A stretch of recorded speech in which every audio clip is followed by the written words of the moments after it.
What up, everybody? Today we're gonna go through a little bit of a rundown. Like, if you break down on the side of the road, like you blow a CV shaft out specifically, and all you have with you is a jack and a small ratchet set. I'm gonna show you how to do that without having to take the tire off.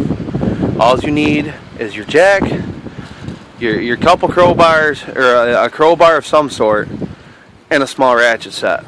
You don't need to rip the tire off, you don't need to pull everything apart.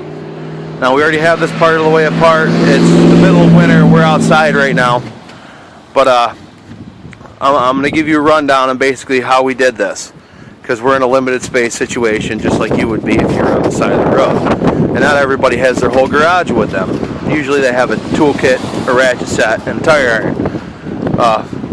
What you should do is always keep a socket in your vehicle that fits your axle nut.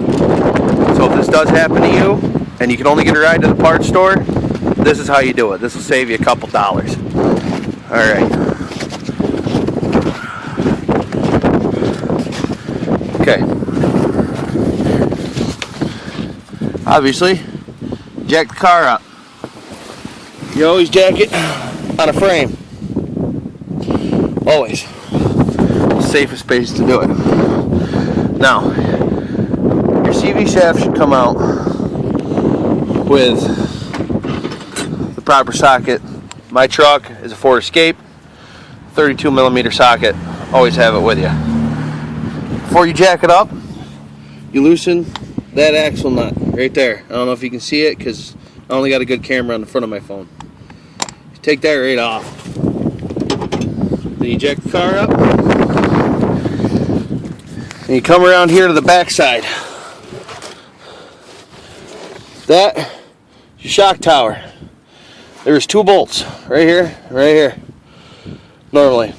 18, 17, 19mm usually. Somewhere in that region. You take those two out. Take the CV shaft, pop it. It should pop right through. And way back here, I don't know if you can see it good, but that's where you take your crowbar and you pop it out. CV shafts just pop out. Now taking these bolts out, that's going to give you enough play to, bend the CV shaft, the new one, back in and pull the old one out. Usually if it's bad, it's ripped apart anyways, it comes out in pieces. That's what happened in this scenario. But that's how you do it. These two bolts, pop it out there, and the center hub nut. You can do this right on the side of the road with a jack, a crowbar, and a small ratchet set. We'll show you the assembly process in a moment. Alright, your new CV shaft is going to come with an axle nut. All bagged up nice and pretty like.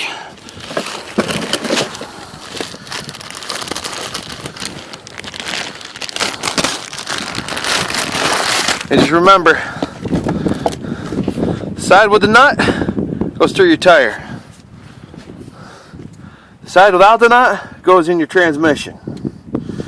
And it's as easy as it just click, it pops in there.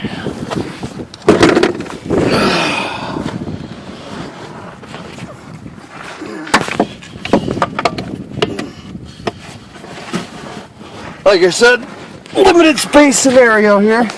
I don't know how good you can see that, but just take it, wiggle it in there, you shove it till you hear it click. You're probably not going to hear it click over the camera.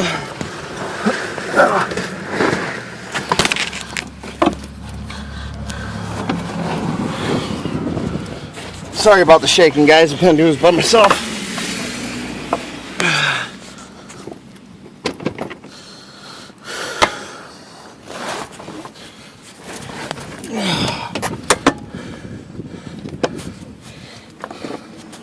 Alright, I'm going to have to pause this.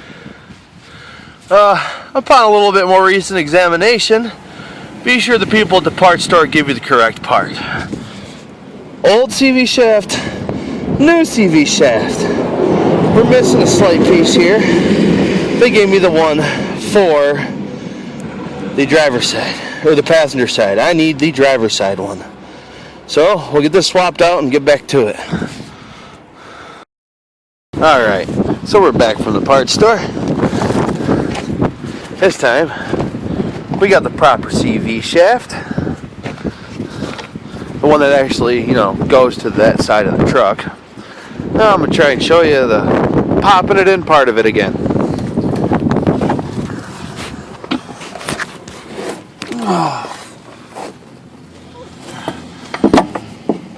Make sure the side without the nut lined up with the hole. You take it and you slam it in. It just clicks.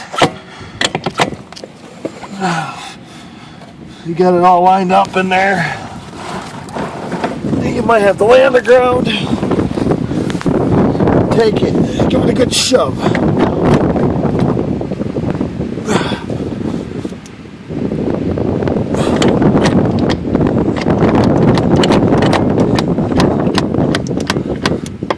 Tap it in there a little bit. There we go. Now we're locked in. There's 2 bolts. Take this bad boy off of there. The CV nut right there.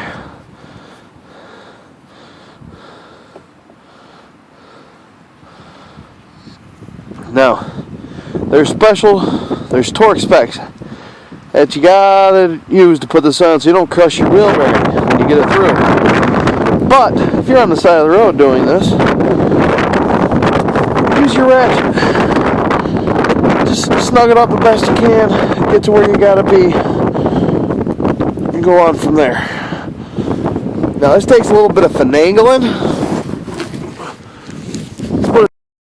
Sorry about how choppy this video is. I'm using one hand to do all this, so I just want to make sure everybody sees what they need to see to do this. Now, what I mean by the finagling is these all slide kind of in together and whatever. You might have to jack the truck up a little more, which we're going to have to do.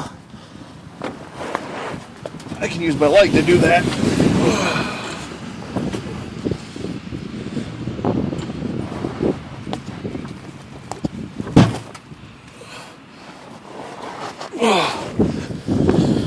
Oh, just heard the jack pop a little. Alright, we're not in a good spot. Jack slid. Let's hope it don't slide no more.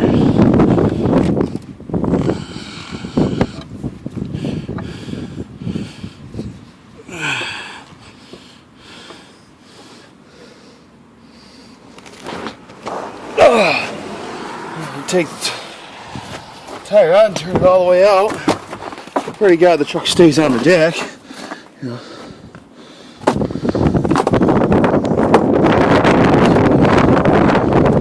Opens everything right up.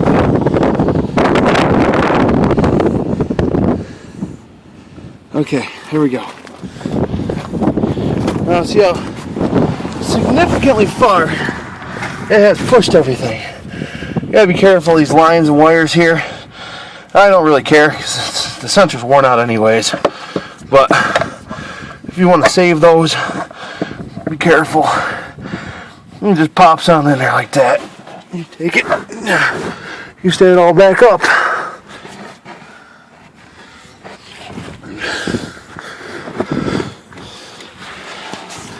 You make sure it kind of pops through.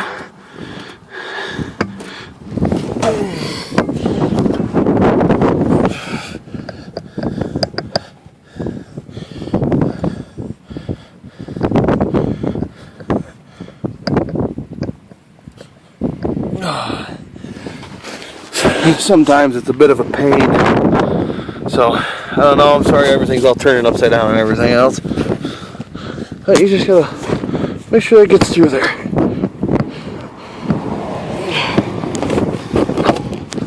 Just like that. See how it's sticking through a little bit? Alright, so you don't lose everything, you take this CV nut, tap snow off of it. Hope you don't have to ever do this in the snow, but you start the threads on it just so it doesn't pop back through.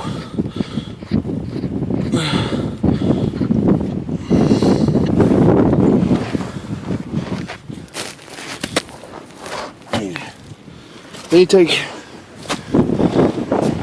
these 2 bolts that you took out from that strut. Line everything all up nice and neat like. Oh, sorry guys.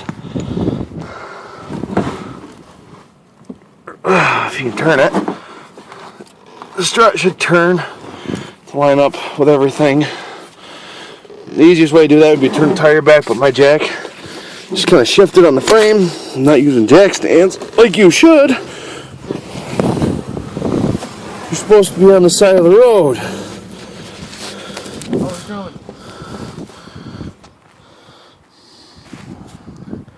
Alright, I had a few interruptions there.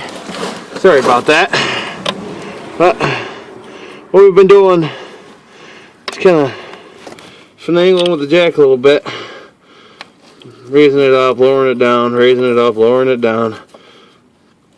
Just to get a bolt started. And there we go. We got 1 bolt started. No, we missed. Pretty sure we missed. Yes, we did. Like I said, it's doable, but it's a pain in the butt.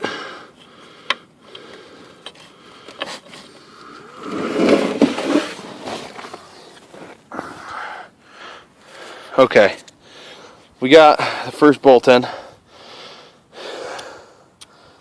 Still all there. You can see